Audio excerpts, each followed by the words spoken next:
धृतराष्ट्र उवाच धर्मक्षेत्रे कुरुक्षेत्रे संवेता युयुत्सवः मामका पांडवाश्चैव किम कुर्वत। संजय भावार्थ।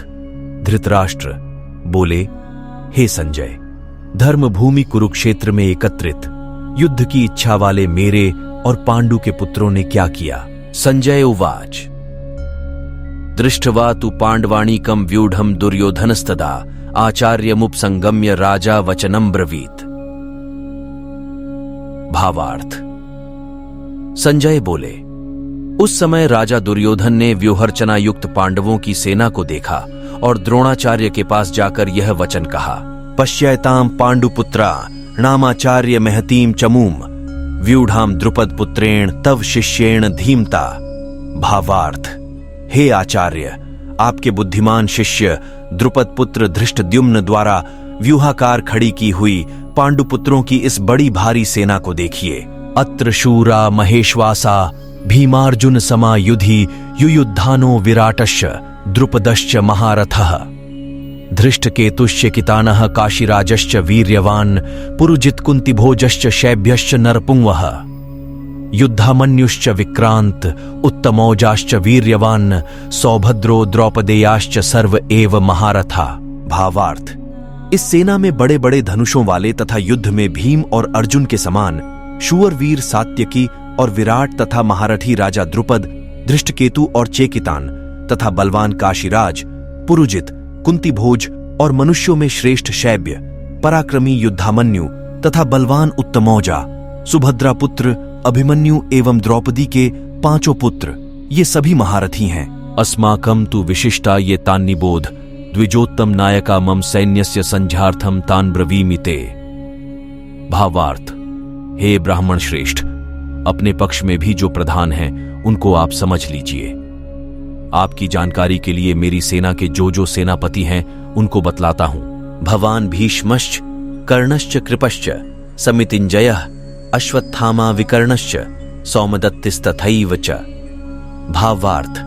आप द्रोणाचार्य और पितामह, भीष्म तथा कर्ण और संग्राम विजयी, कृपाचार्य तथा वैसे ही अश्वत्थामा, विकर्ण और सोमदत्त का पुत्र भूरिश्रवा, अन्य च बहवः शूरा मदर्थे त्यक्त जीविताः नाना शस्त्र प्रहरणाः सर्वे युद्ध विशारदाः। भावार्थ। और भी मेरे लिए जीवन की आशा त्याग देने वाले बहुत से शूरवीर अनेक प्रकार के शस्त्रास्त्रों से सुसज्जित और सबके सब युद्ध में चतुर हैं। अपर्याप्तम तदस्माकं बलम भीष्माभिरक्षितम पर्याप्तम त्विदमे तेषां बलम भीमाभिरक्षितम। भावार्थ। भीष्म पितामह द्वारा रक्षित हमारी वह सेना सब प्रकार से अजेय है और भीम द्वारा रक्षित इन लोगों की यह सेना जीतने में सुगम है। अयनेषु च सर्वेषु यथा भागम वस्थिताः भीष्ममेवाभिरक्षन्तु भवन्तः सर्व एव ही। भावार्थ। इसलिए सब मोर्चों पर अपनी अपनी जगह स्थित रहते हुए आप लोग सभी निसंदेह भीष्म पितामह की ही सब ओर से रक्षा करें। तस्य संजनयन हर्षम कुरुवृद्धः पितामह सिंहनादम विनद्योच्चय शंख दध्मो प्रतापवान। भावार्थ। कौरवों में वृद्ध बड़े प्रतापी पितामह भीष्म ने उस दुर्योधन के हृदय में हर्ष उत्पन्न करते हुए उच्च स्वर से सिंह की दहाड़ के समान गरज कर शंख बजाया तथा शंखाश्च भैर्यश्च पणवानक गोमुखा सहसैवाभ्यहन्यन्त सशब्दस्तु मूलोभवत्। भावार्थ।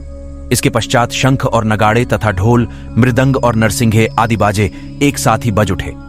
उनका वह शब्द बड़ा भयंकर हुआ तथा श्वेतैर हयर्युक्ते महतिस्यन्द ने स्थितो माधवः पांडवश्चैव दिव्यो शंखो प्रदद्मतु। भावार्थ। इसके अनंतर सफेद घोड़ों से युक्त उत्तम रथ में बैठे हुए श्री कृष्ण महाराज और अर्जुन ने भी अलौकिक शंख बजाए। पांचजन्यम हृषिकेशो देवदत्तम धनंजय पौंड्रम दध्मो महाशंख भीमकर्मा वृकोदरः। भावार्थ। श्री कृष्ण महाराज ने पांचजन्य नामक, अर्जुन ने देवदत्त नामक और भयानक कर्म वाले भीमसेन ने पौंड्र नामक महाशंख बजाया। अनंत विजयम राजा कुंती पुत्रो युधिष्ठिरः नकुलः सहदेवश्च सुघोष मणिपुष्पको। भावार्थ। कुंती पुत्र राजा युधिष्ठिर ने अनंत विजय नामक और नकुल तथा सहदेव ने सुघोष और मणिपुष्पक नामक शंख बजाए। काश्यश्च परमेश्वासः शिखंडी च महारथः धृष्टद्युम्नो विराटश्च सात्यकिश्च पराजितः द्रुपदो द्रौपदेयाश्च सर्वशः पृथिवीपते सौभद्रश्च महाबाहु शंखान दध्मुः पृथक पृथक। भावार्थ, श्रेष्ठ धनुष वाले काशीराज और महारथी शिखंडी एवं धृष्टद्युम्न तथा राजा विराट और अजेय सात्विकी, राजा द्रुपद एवं द्रौपदी के 5 पुत्र और बड़ी भुजा वाले सुभद्रा पुत्र अभिमन्यु, इन सभी ने हे राजन सब ओर से अलग अलग शंख बजाए। सुघोषो धार्तराष्ट्राणाम हृदयानि व्यदारयत नभश्च पृथिवीं चैव तुमुलो व्यनुनादयन।